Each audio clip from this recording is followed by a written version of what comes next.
Praise lord పిల్లలు, గత 3 వారాల నుంచి మనము పేతురు గురించి వింటున్నాం కదా. ఈ వారము యేసయ్య సిలువలో మరణించి తిరిగి లేచిన విషయాన్ని, పేతురు నమ్మకపోవటము అనే విషయాన్ని ఇప్పుడు మనం తెలుసుకుందామా. పస్కా పండుగకు ముందే యేసయ్యని పట్టుకున్నారు కదా, అంటే గురువారము నైటు యేసయ్యని పట్టుకున్నారు కదా. పట్టుకొని ఆ నైటే ప్రధాన యాజకుని ఇంటికి తీసుకెళ్ళి ఆయన అనేక ప్రశ్నలు వేస్తారు, బాగా హింసిస్తారనమాట. ఉదయం అయ్యేసరికి వాళ్ళందరూ కలిసి పిలాతు దగ్గరికి తీసుకెళ్తారు. పిలాతు అధిపతి, గవర్నర్ అనమాట. అతని దగ్గరికి తీసుకెళ్ళినప్పుడు యేసయ్యని అనేక ప్రశ్నలు అతను వేస్తాడనమాట. నువ్వు యూదుల రాజువా అంటాడు. అనగానే యేసయ్య అవును, నువ్వు అన్నట్లే నేను యూదుల రాజుని అంటాడనమాట. అన్న తర్వాత అక్కడున్న ప్రధాన యాజకులు, అధికారులు, పెద్దలు వాళ్ళందరూ ఏమంటారంటే అనేక నేరాలు యేసయ్య మీద మోపుతారనమాట. వాటి విషయంగా యేసయ్య ఏమి మాట్లాడనమాట. వాళ్ళు మెయిన్గా ఏమంటారంటే పరలోకంలో ఉన్న దేవుణ్ణి తన తండ్రి అని చెప్పుకుంటున్నాడు. అంతేకాకుండా విశ్రాంతి దినము మేము పాటించే విశ్రాంతి దినమున ఇతడు పాటించట్లేదు, అదే రోజు అనేక అద్భుతాలు చేస్తున్నాడు, ఈయన ధర్మశాస్త్రాన్ని పాటించట్లేదు, అంతేకాదు కైసర్కి పన్ను ఇవ్వద్దంటున్నాడు. కావున ఇతను సిలువ వేయాలి, ఇతడు దేవుడు కాదు, క్రీస్తు కాదని అట్లా అనేక నేరాలు మోపుతూ ఉంటారనమాట. అవన్నిటికీ యేసయ్య ఏమి మాట్లాడు, మౌనంగా ఉంటాడు. అప్పుడు ఆ పిలాతు అంటాడు, ఇతనిలో ఏవి తప్పు కనిపించట్లేదు నాకు, ఇతన్ని నేనేమి శిక్షించను అంటాడు. లేదు లేదు, ఇతన్ని మీరు శిక్షించాలి, సిలువ వేయాలి అంటారనమాట. అనగానే అప్పుడు పిలాతు ఏమంటాడంటే, ప్రతి పస్కా పండుగకి ఒక ఖైదీని విడుదల చేస్తాను కదా, ఆ విధంగా ఈ యేసయ్యని విడుదల చేసేస్తాను అంటాడనమాట. అంటే లేదు లేదు, యేసయ్యని వద్దు, ఈయన ప్లేస్లో బరబ్బాని విడుదల చేయండి. ఆ బరబ్బా ఎవరో తెలుసా? బందిపోటు దొంగ అనమాట. అలాంటి అతన్ని విడుదల చేయండి, కానీ ఈ యేసయ్యని మాత్రం సిలువ వేయండి అని చెప్పేసి వాళ్ళు పెద్దగా అరుస్తూ ఉంటారు. ఇంకప్పుడు పిలాతు ఏమనుకుంటాడంటే, ఇంక వీళ్ళు నా మాట వింటలేదు, ఇంకా ఇతన్ని సిలువకు అప్పచెప్దామని చెప్పేసి సిలువ వేయటానికి అప్పగిస్తాడనమాట. అప్పగించగానే ఆ సైనికులు ఏం చేస్తారంటే యేసయ్య యొక్క పైన ఉన్న బట్టలు తీసేస్తారు. బట్టలు తీసేసి 39 కొరడా దెబ్బలు కొడతారు. అంతేకాకుండా ముళ్ళతో అల్లిన కిరీటాన్ని పెట్టి బాగా గుచ్చుతారనమాట. అంతా రక్తం కారుతూ ఉంటుంది. అప్పుడు ఏం చేస్తారంటే ఆయన మీద ఒక ఊదా రంగు వస్త్రం, అంటే పర్పుల్ కలర్ వస్త్రం వేస్తారు. ఎవరికి వాడతారు అవి? ధనవంతులు, రాజులకి వేస్తారని చెప్పాను కదా. అలాంటి వస్త్రము వేసి యేసయ్యకి నువ్వు ఇప్పుడు యూదుల రాజువా అని చెప్పేసి అపహసిస్తారు. ఆయన బట్టలు మళ్ళీ ఆయనకి వేసేస్తారు, అంగీని. సిలువ వేయటానికి తీసుకెళ్ళిపోతారనమాట. సిలువ వేయటానికి తీసుకెళ్ళిపోగానే ఇంకక్కడ పెద్ద బరువైన సిలువని ఆయన భుజాల మీద పెట్టి మోపిస్తారనమాట, గొల్గోతా కొండ దాకా. ఆ సిలువ మీదే యేసయ్యను పడుకోబెట్టి పెద్ద పెద్ద శీలలు ఆయన చేతుల్లో గుచ్చుతారు, కాళ్ళల్లో గుచ్చుతారు. అలా గుచ్చి తల మీద ఈయన యూదుల రాజు అని చెప్పేసి ఒక బోర్డు రాస్తారనమాట. ఆ సిలువని నేలలోకి పాతేస్తారనమాట. ఇంకా అట్లా యేసయ్య ఏలాడబడతా ఉంటాడు. ఇంకా ఆ విధంగా ఉన్నప్పుడు అక్కడున్న సైనికులందరూ అపహసిస్తారు. అంతేకాదు యేసయ్య వైపు కుడివైపు ఒక దొంగని, ఎడం వైపు ఒక దొంగని పెడతారు. వాళ్ళు అపహసిస్తారు. కానీ ఒక దొంగ అంటాడు, నీ రాజ్యంలో నన్ను ఒకసారి జ్ఞాపకం చేసుకోవా యేసయ్య అంటాడు. అంటే ఈరోజే నువ్వు నా రాజ్యంలో పరదేశంలో ఉంటావు అని చెప్పేసి ఆ దొంగకి చెప్తాడనమాట. చెప్పిన తర్వాత అక్కడున్న సైనికులు ఏం చేస్తారు తెలుసా?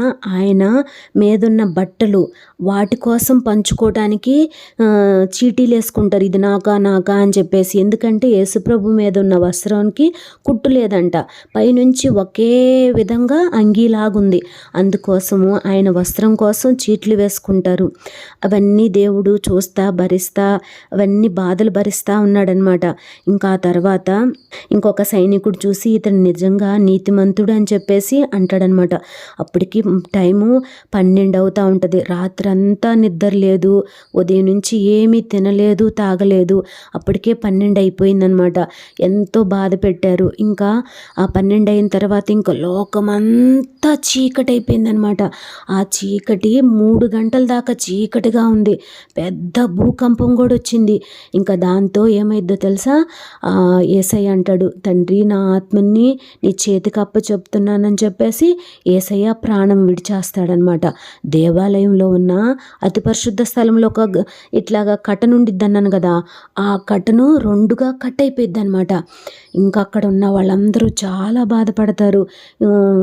కొంతమంది అనుకుంటారు ఇతడు నిజంగా నీతిమంతుడే అనుకుంటారనమాట.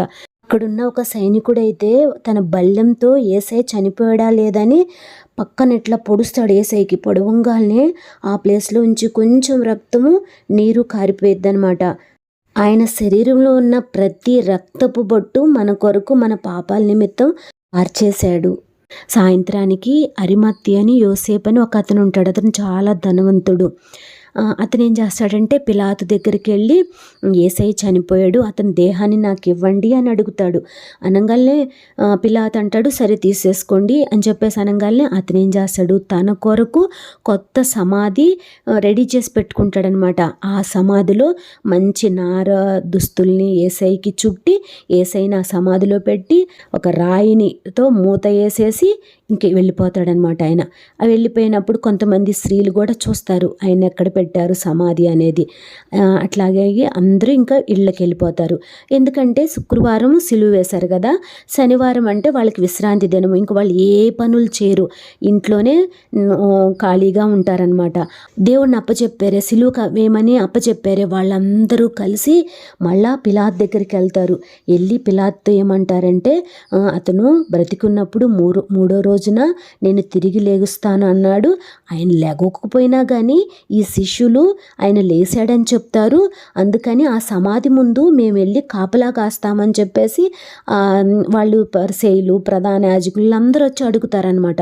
సరే మీ ఇష్టం కాపలా కాసుకోండి అని చెప్పేసి పిలాతు అంటాడు. ఇంక వీళ్ళందరూ వెళ్ళి సైనికులు కొంతమందిని పెడతారనమాట అక్కడ కాపలా కోసం. అంతేకాకుండా ఒక సీలు, ఒక ముద్ర కూడా ఆ సమాధి మూసిన రాయి మీద వేసేస్తారు.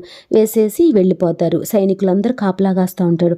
అయితే ఆదివారం ఉదయాన్నే యేసయ్య ఆ మృతుల నుంచి, ఆ మరణం నుంచి పునరుద్ధానుడు అవుతాడనమాట. ఉదయాన్నే పెద్ద భూకంపం వచ్చింది. ఆ భూకంపానికి ఆ సమాధి యొక్క రాయి పక్కకు వెళ్ళిపోయింది అనమాట. ఆ రాయి మీద మెరుపులాగా ఉన్న వెలుగ్గా ఉన్న ఒక దేవదూత వచ్చి కూర్చుంటాడు. కూర్చోగానే ఈ ఉదయాన్నే ఏమైందంటే ఈ స్త్రీలందరూ కలిసి యేసయ్య దేహానికి సుగంధ ద్రవ్యాలు పోద్దామని చెప్పేసి వాళ్ళు వెళ్ళంగానే వెళ్ళేసరికి అక్కడ సైనికులందరూ పడిపోయి ఉంటారు. ఆ భూకంపానికి అందరూ పడిపోతారనమాట.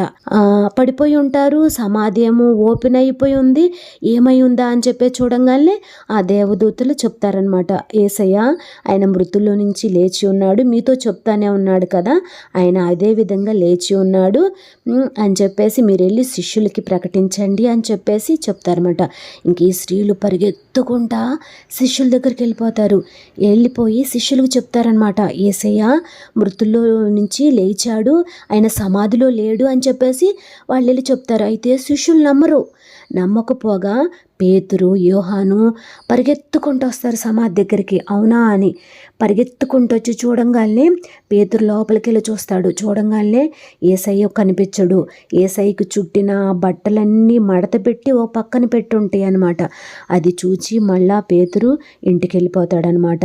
అయ్యో యేసయ్య చెప్పాడు కదా, అయినా నేను నమ్మలేదే అని చెప్పేసి ఆలోచించుకుంటా వెళ్ళిపోతాడనమాట ఇంటికి. శిష్యులందరూ భయంతో ఒక రూమ్లో తలుపేసుకొని ఉంటారనమాట. అక్కడికి యేసయ్య వచ్చేస్తాడు. వచ్చేసి భయపడొద్దు నేనే అని చెప్పేసి ఆయనకున్న ఆ చేతిలో ఉన్న గాయాలు అవన్నీ చూపిస్తాడు. పక్కలో ఉన్న బల్లెపు పోటును చూపిస్తాడనమాట. చూపించగానే అప్పుడు వాళ్ళందరూ నమ్ముతారు. అప్పుడు యేసయ్య మీకు సమాధానం కలుగునుగాక అని చెప్తాడనమాట. ఆ తర్వాత శిష్యులందరికీ ఒక మాట చెప్తాడు యేసయ్య, మీరందరూ నాకన్నా ముందుగా గలిలయకి వెళ్ళండి, నేను అక్కడ వచ్చి మిమ్మల్ని కలుస్తాను అని చెప్తాడనమాట. అయితే వీళ్ళందరూ వెళ్తారు. వెళ్ళినా కానీ యేసయ్య రాలేదన్నమాట. యేసయ్య వస్తానన్న సమయానికి రాకపోవటం వల్ల ఈ పేతురు మిగిలిన శిష్యులు ఏం పని చేశారు అనే విషయాన్ని నెక్స్ట్ వీక్ నేను మీకు చెప్తాను. ఓకేనా?